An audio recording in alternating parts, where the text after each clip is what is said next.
Hi. Good morning. If you're watching this, that means that I quit my job, and this is day one of fun employment. That's not totally true. I do have some bartending jobs, but I had a full-time job that I did really enjoy. I was taking care of plants for a landscape company in the nursery, so learning about just plants in general, how to identify various varieties and the way that they name plants, categorize plants. I don't know. It's like a whole world that I did not go to school for. So it was a really fun learning experience. But I had the opportunity to join a program that my state of Wisconsin does called the Master Naturalist Training Program. And it conflicted with my work schedule, and I decided it was worth it to pursue. So I am now a Wisconsin Master Naturalist in training and no longer full-time employed. So yeah, I guess this is just day one of the journey on learning what being a master naturalist entails. And I just thought I would start my first Monday of unemployment in the woods. This is my backyard in Door County. I'm in Carlsville, Wisconsin, and I am in a cute little woodland of maple and birch and hemlock trees, and I'm still learning about all the plants that we have here. So I was just walking around and discovered all these beautiful woodland flowers around me. So I thought, you know what, I was thinking about doing this YouTube thing, so I'm just gonna start right now. I didn't really have a schedule for myself this morning. I told myself I was gonna wake up and just like start making art. I'm an artist, so besides having that previous job, I had always been pursuing the arts, and for a while ran a business doing screen printing in Ephraim, Wisconsin. I closed that about 2 years ago, and I just thought that it was over for me, and I've recently come to realize that that I can never not be pursuing art, and now I'm just ready to dive into that a little more full force. So hopefully I can somehow marry the interests of the naturalism and the stuff that I'm learning about my local ecology with my skills in the arts. So I do think that they can both benefit each other, and we're gonna just see how that goes. But right now I'm just gonna give you a little tour of the beautiful woodland plants that I'm discovering, and I don't know what they all are, but we're gonna learn about that together. So yeah, stick around for the journey. Okay, so doesn't look like there's a whole lot growing because it's April 15th today, so I wasn't expecting to see a whole lot, but the more I look, the more I find like these awesome little flowers. Blue. Yeah. I think, okay, yep. So I just learned about this in our first training class for the Master Naturalists. They call these lungwort or liverwort, because back in the day, it was thought that plants with leaf shapes that look like body parts would have benefits to the body, ailments of the body, so they thought this would help your liver, I guess. They don't really seem to have any medical benefit, but I thought that was a fun fact. So those are all over here. How cute is that?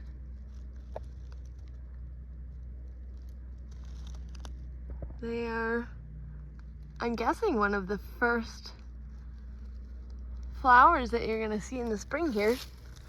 We're in zone 4 up here in Wisconsin. And look, they're everywhere. Everywhere, everywhere. This whole area. And then this, I don't know what this is. They pointed it out on our hike at the training class, but I missed it.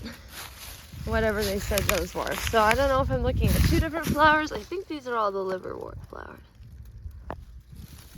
But I'm gonna learn, so I'll find out. But look how cool. I love them. And then I was walking this way. Oh yeah, this too, I don't know what this shrub is, but it's got some pretty little yellow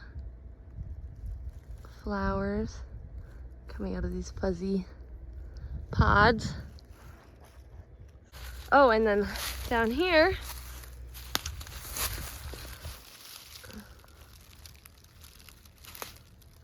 just gonna, yep, that is a ramp. These are wild onion cousins. They're kind of garlicky, oniony. There's a bulb that you'll dig up when they're a little more mature, when these leaves get a little bit bigger. So yeah, those are awesome. I know that this county has a lot of areas where you can forage ramps. So I'm lucky I have them in my backyard. And then look, more of these little flowers. And I saw another flower. Where was it? Something different.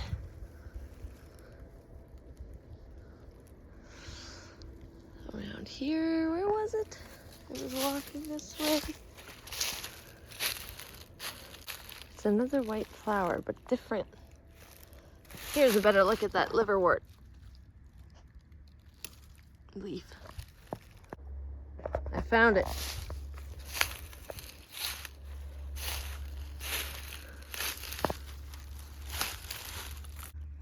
I don't know what it is. It's gonna be a cute one though, I can tell.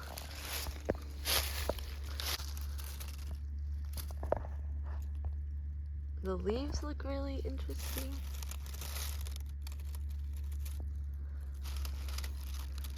Not quite open yet, so I'll come back and try to find it again when it's a little more showy. Pretty neat. Little spring flower. So my goal for the day was to just start with some nice time outside, because that always helps for the inspiration. And then I am gonna make one art piece today. I don't know what yet. I think I'm gonna go to the craft store, buy a cyanotype kit, and that's kind of like a photographic process using light sensitive blue, I think it's ink, not sure, some kind of a fluid. And then you can place things on top of it, maybe flowers, something like that, stuff that I find out here in the woods, and then I'm gonna expose it to the sun and it'll make a print. So we'll try that out. Okay, I was just walking back to my house and I was passing by these amazing purple, same thing, the liverwort, I'm pretty sure, or whatever this is. Can't tell. Oh yeah, there it is.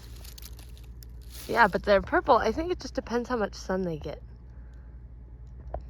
And then this one's pretty purple too. Yeah. Okay, and then right outside my front door, there's the house. These are coming up and don't know what that is. Some kind of bulb probably. Looks like it's gonna be yellow. A couple of them. So we'll see what these flowers are. Okay, I got a cyanotype kit from the local artist guild, and I'm at the beach where we're gonna try our first one. I haven't done this since college and I've only done it once, so we're gonna just try not to take it too seriously, although I've already started to imagine very complex designs that I can do. I found a couple of items from the beach, some rocks, the sweet fish bone, some ferns.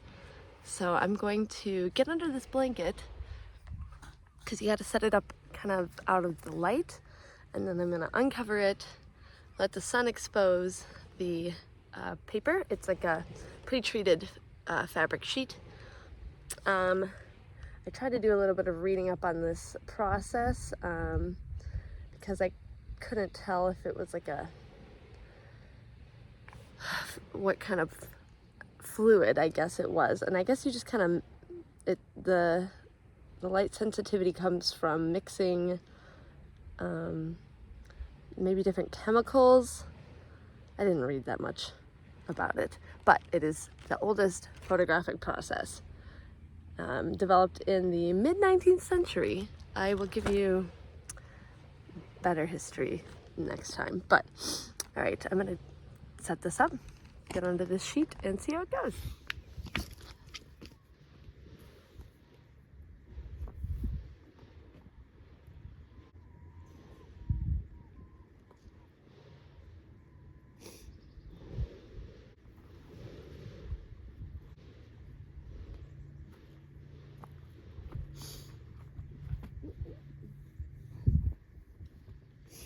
Probably easier ways to do this, but I chose to just wing it at the beach, so.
That was really hard.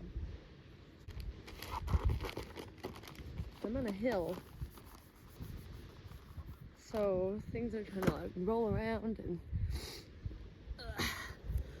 I didn't know how small the paper was before I set it up.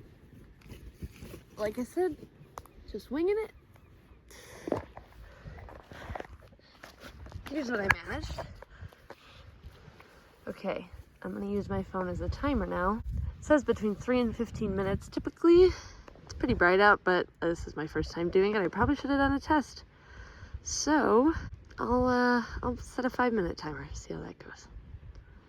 So, we'll check in 5 minutes.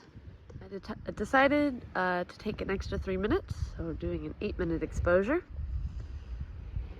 Enjoying the view.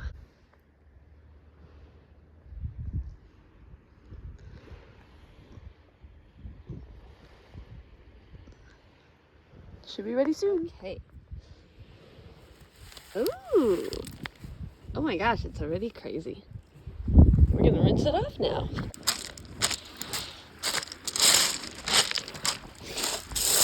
Ah! Okay, I'm gonna set my phone.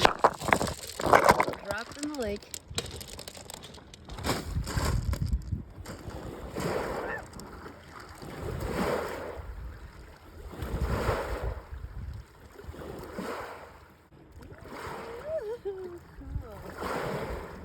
It's cold.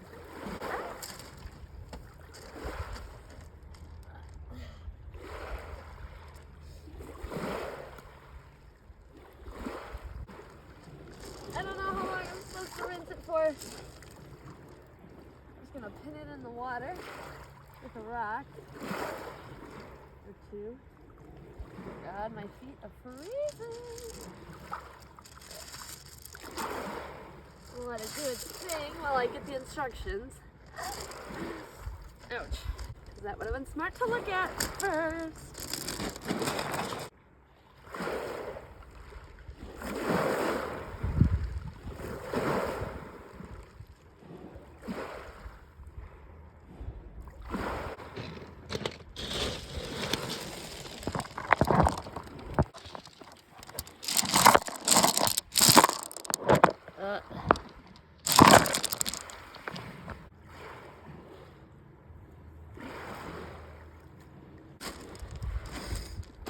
says to wash for 5 minutes, so I'll just wait. Not a bad place to wait.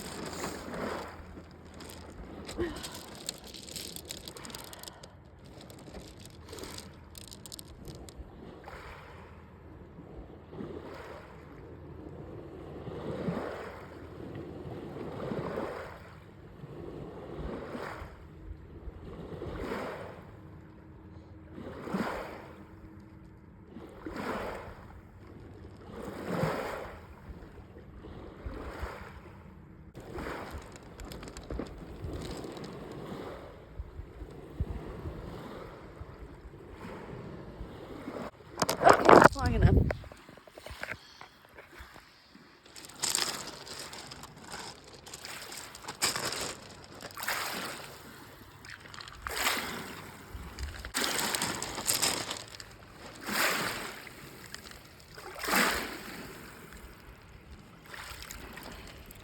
Not bad for a first try.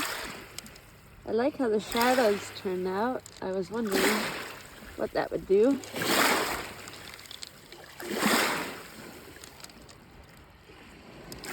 I'm happy with it. The ferns look great. So we'll let it dry, and then it might deepen. The blue might get darker. And yeah. I'd call that a success. Okay. I'm doing one more. I brought a design that I drew on like a transfer paper. Where is it? Here it is. With this cow. I want to test how this transfer paper image might translate with the cyanotype process. I have to cut the words off of this design because it's from a movie that I don't own the rights to, so I'm just gonna get rid of that to be safe. I brought some tape, and I'm really excited to see if this will work with this little cow, and then see if the image will translate clearly or if it'll be a blur. They recommend a piece of glass on top of stuff that you want to be flat against the cyanotype treated fabric. I didn't bring glass. I have that, but I don't have it today. So we're just gonna see how this goes when we continue to wing it.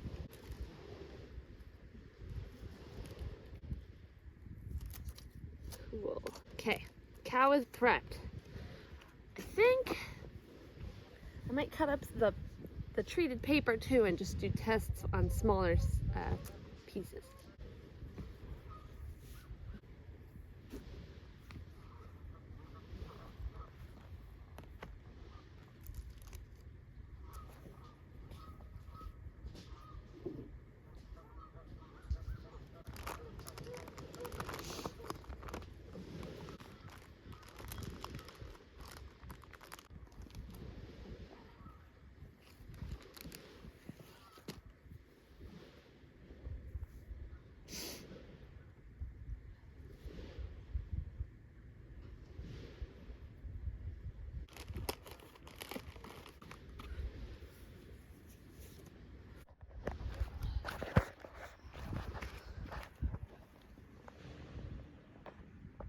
Gonna set a timer for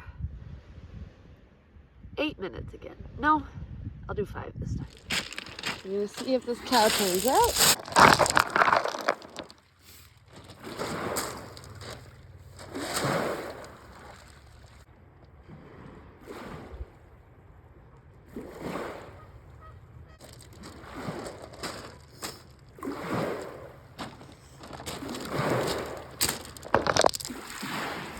Looks like it is gonna be a little less clear because he wasn't flat. But, well, I'll just show it once it's rinsed. Here are my 2 cyanotypes for the day. Yeah, the face of this cow did not really want to come through, but I can see the lines look good where there was good contact, so I'll try that again another day, and I'm gonna call it. That was a successful art making adventure for today.